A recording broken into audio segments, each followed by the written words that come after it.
অজ্ঞতা থেকে কিংবা কৃষকের খামখেয়ালিপনায় খাবারের অনুপযোগী হয়ে উঠছে বাজারের সবজিসহ অন্যান্য ফসলাদি। এতে মারাত্মক রোগসহ নানাবিধ জটিলতার দিকে ধাবিত হচ্ছে মানবজাতি। সেটা আমাদের ক্যান্সার সৃষ্টি করতে পারে, সেটা আমাদের অসংক্রামক কিছু ব্যাধি আছে, সেই ব্যাধিগুলো সৃষ্টি করতে পারে, আমাদের হরমোনাল ইমব্যালেন্স তৈরি করতে পারে, আরও অনেক ধরনের স্বাস্থ্য ঝুঁকি আসতে পারে। বেশি লাভের আশায় সবজিতে মাত্রার চেয়ে বেশি কিংবা অসময়ে কীটনাশক প্রয়োগ করছেন অনেক চাষি। 16 লিটার পানিতে 9.6 মিলি কীটনাশক দেওয়ার কথা থাকলেও কেউ কেউ প্রয়োগ করছেন 15 মিলি। এতে খাদ্যগুণ হারিয়ে রীতিমতো বিষে পরিণত হচ্ছে নিত্য প্রয়োজনীয় শাকসবজি। এক সপ্তাহ পর পর দেওয়া লাগে, মাত্রা 16 লিটারে 15 মিলি। শীতকালে একটু কম লাগে, 3 দিন 2 দিন পর পর দেওয়া লাগে, আর গরমকালে প্রতিদিন দেওয়া লাগে।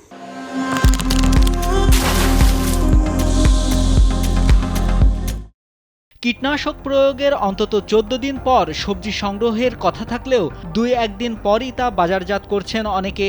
আমরা ওষুধ আজকে ছিটলে আগামী 2 দিন পরে কিংবা 1 দিন পরে এরকম তোলা হয়। এছাড়া আগের তুলনায় পোকার সংক্রমণ বেশি হওয়ায় ঘন ঘন কীটনাশক প্রয়োগ করতে হচ্ছে বলেও জানান চাষিরা। যত বড় দামি ওষুধই দেন, এক সপ্তাহতে 10 দিন পরে আপনার মাত্রা থাকে না, তখন আবার পোকার আক্রমণ বেড়ে যায়। তবে কীটনাশক বিক্রেতাদের পরামর্শে এবং নিজেরা না জানায় ওষুধের সঠিক মাত্রা প্রয়োগ ও নির্দিষ্ট দিনের ব্যবধান রক্ষা করা যাচ্ছে না বলে জানান একাধিক কৃষক। আমরা তো সঠিক জানি না, কোম্পানি যা বলে দেখা যাচ্ছে কোম্পানি দেশে 20 মিলি দিতে হবে, আমরা একটু কম করেই দিই। ওষুধ ফুরোনোর ইয়েতে দেখা যাচ্ছে যে একটু কম দিলাম। এটা শতাংশে 33% 100 গ্রামের বালাইনাশক। এক প্যাকেট পরিষ্কার হচ্ছে আপনার 33% ব্যবহার করি।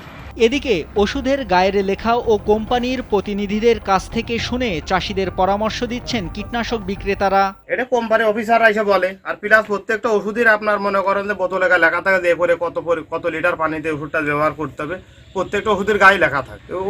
ওই হিসেব ধরেই মনে করেন যে ওষুধ দিতে পারে একজন। তারপর অনেক সময় দেখা ওষুধ একটু কাজ হচ্ছে কম, কারণ একটু ডোজ বাড়িয়ে দেওয়া, তাহলে এই মাত্রায় অফিসারের কাছে শুনে তাহলে এই মাত্রায় একটু ডোজ বাড়িয়ে দিতে হবে, এই সিস্টেমে দেওয়া হয়। চাষিরা জমিতে কীটনাশক প্রয়োগে কৃষি বিভাগের পরামর্শ মানেন না বলে অভিযোগ করেন কৃষি কর্মকর্তা নূরে নবী। এতে একদিকে যেমন পোকা দমন সম্ভব হচ্ছে না, অন্যদিকে সহনশীল মাত্রার বেশি কীটনাশকযুক্ত ফসল নিয়েই কৃষকরা বাজারে যাচ্ছে বলে জানান তিনি। আমরা কৃষি সম্প্রসারণ দপ্তর যদিও কৃষকদেরকে পরামর্শ দিয়ে থাকি, তারপরেও দেখা যায় যে অনেক কৃষক অজ্ঞতার কারণে বা না জেনে কীটনাশকের দোকানদার বা কোম্পানি, বিভিন্ন কোম্পানির কাছ থেকে জেনে তারা বিভিন্ন কীটনাশক বাজারে ব্যবহার করে থাকে। তারা যখন কীটনাশক বা বালাইনাশক ব্যবহার করে থাকে তখন তার নির্দিষ্ট যে মাত্রা বা কতদিন পর পর এটা আবার ব্যবহার করা লাগবে এটা তারা জানে না, অথবা জানলেও সেভাবে তারা মানে না।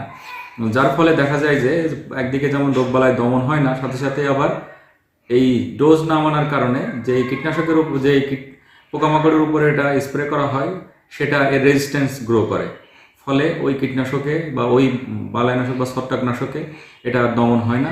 মাত্রাতিরিক্ত কীটনাশক প্রয়োগ ও সবজি তোলার মধ্যে নির্দিষ্ট সময়ের ব্যবধান না মানলে কীটনাশকের প্রভাব ওই সবজিতে থেকে যেতে পারে। এটা বড় ধরনের স্বাস্থ্য ঝুঁকির কারণ হতে পারে বলে মনে করেন বাংলাদেশ ফলিত পুষ্টি ও গবেষণা ইনস্টিটিউট বারটানের বৈজ্ঞানিক কর্মকর্তা সোনিয়া শারমিন। তো কীটনাশকের যদি আমরা ফলমূলে অতিরিক্ত ব্যবহার করি, যতটুকু মাত্রা দেওয়ার কথা ততটুকু না দিয়ে অতিরিক্ত ব্যবহার করি, সেটা অনেক সময় ফসলের মধ্যে বা ফলমূলের মধ্যে রেসিডিউ থাকতে পারে। আমাদের কৃষককে সচেতন হতে হবে। একটা কীটনাশকের গায়ে বিভিন্ন একটা চিহ্ন দেওয়া থাকে, 3 ধরনের সবুজ, হলুদ এবং লাল রঙের চিহ্ন দেওয়া থাকে। ওই চিহ্ন দেখে যেটা সেফ, যে ফসলের জন্য যেই কীটনাশক, সেটা দেখে আমাদের সঠিক মাত্রায় প্রয়োগ করতে হবে। নাইমুল হাসিব, কালবেলা।